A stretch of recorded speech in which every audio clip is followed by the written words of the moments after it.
കഴിഞ്ഞ മാസമാണ് പത്തനംതിട്ടയിൽ ഏതാണ്ട് സമാനമായൊരു സംഭവം. സൈക്കിളിൽ നിന്ന് വീണ് പരിക്കേറ്റ 7 വയസ്സുകാരൻ കയ്യിലെ ചതവ് നോക്കാതെ ഇതുപോലെ പ്ലാസ്റ്റർ ഇട്ട് വിട്ടു. വലിയ വേദന. അതേ ഡോക്ടറെ തന്നെ കുട്ടിയുടെ അച്ഛൻ മനോജ് കൊണ്ടുപോയി കാണിച്ചു. ഇതുപോലെ തന്നെ അസ്ഥിക്ക് പൊട്ടലുണ്ടായാൽ വേദന ഉണ്ടാകും എന്ന് പറഞ്ഞ് മടക്കി വിട്ടു. അച്ഛൻ ഭാഗ്യത്തിന് ഇവിടെ സംഭവിക്കാത്ത അവിടെ സംഭവിച്ചത്. അച്ഛൻ വേറൊരു ഡോക്ടറോട് സംസാരിക്കുകയും തിരുവല്ലയിലെ ഒരു സ്വകാര്യ ആശുപത്രിയിൽ കൊണ്ടുപോയപ്പോഴാണ് ആ ചതവ് പഴുത്താണ് എന്ന് പറഞ്ഞാൽ ഡോക്ടർമാർ നോക്കാതെ പ്ലാസ്റ്റർ ഇട്ട് വിട്ട ചതവ് പഴുത്തതാണ്. ഭാഗ്യം കൊണ്ട് ആ 7 വയസ്സുകാരൻ കൈ നഷ്ടമാവാതെ പോയത്. അന്ന് അവന്റെ അച്ഛൻ പറഞ്ഞു ഒന്ന് കേൾക്കാം. കുഞ്ഞിനെ കൊണ്ട് നമ്മള് കൈക്ക് ചതവായിട്ടാണ് നമ്മൾ അവിടെ ചെന്നത്. നമുക്കത് അറിയത്തില്ല. അവിടെ ചെന്ന് ഡോക്ടറിന്റെ അമ്മ കാഷ്വാലിറ്റി ചെന്ന് OP ടിക്കറ്റ് എടുത്ത് കാര്യങ്ങൾ നടത്തിയപ്പോൾ ഡോക്ടർ പറഞ്ഞു ഈ കൈക്ക് പൊട്ടലുണ്ടെന്ന് പറഞ്ഞു. എക്സ്റേ എടുത്തോണ്ട് വരണമെന്ന് പറഞ്ഞു. നമ്മുടെ എക്സ്റേ എടുത്തോണ്ട് തെളിവ് കൊണ്ടുവന്ന് കാണിച്ചു. അപ്പൊ ആ ആള് ഓർത്തോടെ ഡോക്ടർ ഇല്ലാത്തതുകൊണ്ട് ഡോക്ടറെ വിളിച്ച് കാണിച്ച് വിവരം പറഞ്ഞപ്പോൾ പറഞ്ഞു കൈക്ക് പൊട്ടലുണ്ട്, അതുകൊണ്ട് പ്ലാസ്റ്റർ ഇടണമെന്ന് പറഞ്ഞു. ആ പ്ലാസ്റ്റർ ഇട്ട് കഴിഞ്ഞ് എന്നോട് പറഞ്ഞു ചൊവ്വാഴ്ച കൊണ്ടുവന്ന് ഓർത്തോ ഡോക്ടറെ കാണിക്കണമെന്ന് പറഞ്ഞു. നമ്മളത് ഓർത്തോ ഡോക്ടറെ കൊണ്ടുവന്ന് കാണിച്ചു. അപ്പൊ ഡോക്ടർ അത് നോക്കിയിട്ട് പറഞ്ഞു കുഞ്ഞല്ലേ, അസ്ഥിക്ക് പിന്നെ വലിയ ഇതൊന്നുമില്ല, അത് കിടക്കട്ടെ, നമുക്ക് അടുത്ത ചൊവ്വാഴ്ചത്തേക്ക് മാറ്റാം മനോജെന്ന് പറഞ്ഞു. നമ്മളത് കേട്ട് തിരിച്ചിഞ്ഞു പോന്നു. പിറ്റേ ആ ചൊവ്വാഴ്ച അടുക്കാറായപ്പോഴത്തേക്ക് അന്ന് ആ തിങ്കളാഴ്ച ആയപ്പോ കൈക്ക് നല്ല വേദനയായി, നീരുമായി, പഴുപ്പായി. അത് നമ്മൾ വീണ്ടും അവിടെ ആശുപത്രി കൊണ്ട് കാണിച്ചപ്പോൾ അവര് ഉടനെ കോട്ടയത്തേക്കാണെങ്കിൽ നമുക്ക് എഴുതി തന്നെ നിങ്ങൾ കോട്ടയത്ത്. അപ്പൊ ഞാൻ പറഞ്ഞത് പറ്റത്തില്ല, ഇത് അടിച്ചു കണ്ടേ പറ്റുമോ. നമ്മൾ നിൽക്കുന്ന ഒരു ഓർത്തോടെ ഡോക്ടർ സാറിന്റെ കൂടെ സാറുമായിട്ട് സംസാരിച്ച് സാറിന് അപ്പൊ കുഞ്ഞിന്റെ കൈ കാണണമെന്ന് പറഞ്ഞു. ആ സാറിന് കുഞ്ഞിന്റെ കൈയും കാര്യങ്ങളും കണ്ടു കഴിഞ്ഞപ്പോൾ സാർ പറഞ്ഞാൽ അത് പൊട്ടിക്കാൻ പറഞ്ഞു, പ്ലാസ്റ്റർ പൊട്ടിച്ച് കളയാൻ പറഞ്ഞു. അപ്പൊ അവര് സമ്മതിച്ചില്ല.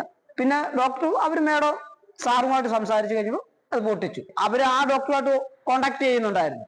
നമുക്കറിയത്തില്ലല്ലോ, ഡോക്ടർമാരുടെ പേരും നമ്മൾ അന്നേരം ശ്രദ്ധിച്ചില്ല.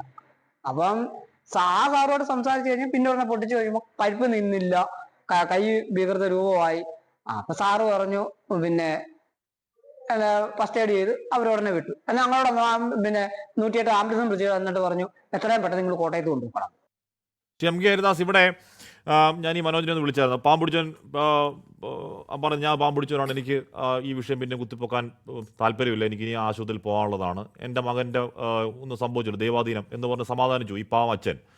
ശ്രീ ഹരിദാസ്, ഇവിടെ ഭാഗ്യം അവിടെ എന്താ മറിച്ച് ഈ പറഞ്ഞ അമ്മയുടെ വേദന പോലെ മനോജിന് ആ വേദന ഉണ്ടായില്ല. ആർക്കും ഉണ്ടാവാതിരിക്കട്ടെ. എങ്ങാനും അങ്ങനെ ഉണ്ടാവായിരുന്നെങ്കിൽ ഇതുപോലെ വാർത്താ സമ്മേളനം നമ്മൾ കണ്ടേനെ.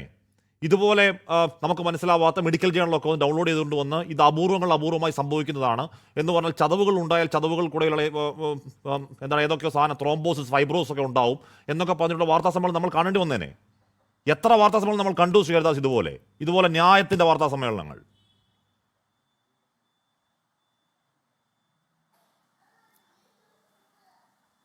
നോക്കൂ ഹാഷ്മി, ഇതിലൊരു കാര്യം മനസ്സിലാക്കുകയാണ്. താങ്കൾ ഈ ഇൻട്രോയിൽ പറഞ്ഞൊരു വാക്ക് വളരെയധികം പ്രസക്തമാണ്.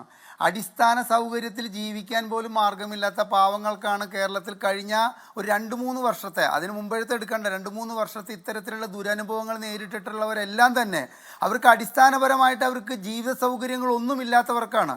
ഇത് പണക്കാർക്കൊന്നും ഇത്തരത്തിലുള്ള സംഗതികൾ പണക്കാരുടെ മക്കൾക്ക് വന്നതായിട്ടുള്ള റിപ്പോർട്ടില്ല. ഹാഷ്മി, 58 വർഷം മുമ്പ്, 1/2 നൂറ്റാണ്ട് മുമ്പ് എൻ്റെ ഈ ഇടത് കൈ ഒടിഞ്ഞതാണ്. ഒടിഞ്ഞ് ഞാൻ ഒരു തിണ്ണട മുകളിൽ നിന്ന് താഴത്തേക്ക് വീണ് ഒടിഞ്ഞിട്ട് എനിക്ക് ഒരു മുറിവ് പറ്റി, കൈയിൻ്റെ എല്ലും പൊട്ടി. അന്ന് ചാവക്കാട് സർക്കാർ ആശുപത്രിയിൽ പോയപ്പോൾ 8 ദിവസം കഴിഞ്ഞിട്ടാണ് പ്ലാസ്റ്റർ ഇട്ടത്. കാരണം ഈ മുറിവ് ഉണങ്ങാണ്ട് പ്ലാസ്റ്റർ ഇടാൻ പാടില്ല എന്ന് അന്ന് ഒന്ന് ആലോചിച്ച് നോക്കണം. അന്ന് ഓർത്തോപീഡിക് വിഭാഗങ്ങളൊന്നുമുള്ള ഒരു കാലഘട്ടമല്ല. സാധാരണ MBBS ഡോക്ടർമാർക്ക് കണ്ടെത്താൻ കഴിഞ്ഞിട്ടുള്ള കാര്യം ഇന്ന് ഡിഗ്രിക്ക് മേൽ ഡിഗ്രിയുള്ള, ഡിഗ്രിയുടെ മുകളിൽ ഡിഗ്രിയുള്ള നമ്മുടെ ഈ ഡോക്ടർമാർക്ക് ഈ പാവപ്പെട്ട 9 വയസ്സുകാരി ബോധം വന്നപ്പോൾ അമ്മയോട് ചോദിച്ച ആ ചോദ്യമുണ്ടല്ലോ, അമ്മ എൻ്റെ കൈ എവിടെയെന്ന്. ആ ചോദ്യം ചോദിച്ചിട്ടുള്ളത് നമ്പർ 1 ആരോഗ്യ കേരളം എന്ന് പറയുന്ന കേരളത്തിലെ സർക്കാരിനോടുള്ള ചോദ്യമാണ്, നമ്മുടെ സമൂഹ മനസാക്ഷിയോടുള്ള ചോദ്യമാണ്. ഇത്തരത്തിൽ എത്ര കേസുകൾ കേരളത്തിൽ ഉണ്ടായിട്ടുണ്ട് എന്ന് ചോദിച്ചു കഴിഞ്ഞാൽ അതിൻ്റെ എണ്ണം പിടിക്കുക എളുപ്പമല്ല. കഴിഞ്ഞ 10 വർഷത്തെ 9 വർഷവും 3 മാസവും നീണ്ട ഭരണത്തിന് കീഴിലെ ഡോക്ടർമാരുടെ അശ്രദ്ധ, ആശുപത്രിയുടെ അശ്രദ്ധ, ആശുപത്രിയുടെ കെട്ടിടം പൊളിഞ്ഞു വീഴാറായ കെട്ടിടത്തിനെ ഒരു സിഗ്നൽ ബോർഡ് സ്ഥാപിക്കാൻ വയ്യാത്തതിൻ്റെ അശ്രദ്ധ, ഇത്തരം കാര്യങ്ങളിലൂടെ ജീവൻ നഷ്ടപ്പെടുത്താനാണോ സർക്കാരിൻ്റെ ഈ ആരോഗ്യ വകുപ്പ് എന്ന് കേരളത്തിലെ ജനങ്ങൾക്ക് തോന്നുന്ന വിധത്തിലാണ് കാര്യങ്ങൾ മുൻപോട്ട് പോകുന്നത്. ലോകത്തെവിടെയായാലും ഏത് സമയത്തും 24 വാർത്തകളും ഓഗ്മെന്റഡ് റിയാലിറ്റി പാക്കേജുകളും എക്സ്പ്ലെയിനറുകളും വിശദമായി കാണാൻ ഞങ്ങളുടെ യൂട്യൂബ് ചാനൽ നിങ്ങൾക്ക് സബ്സ്ക്രൈബ് ചെയ്യാം.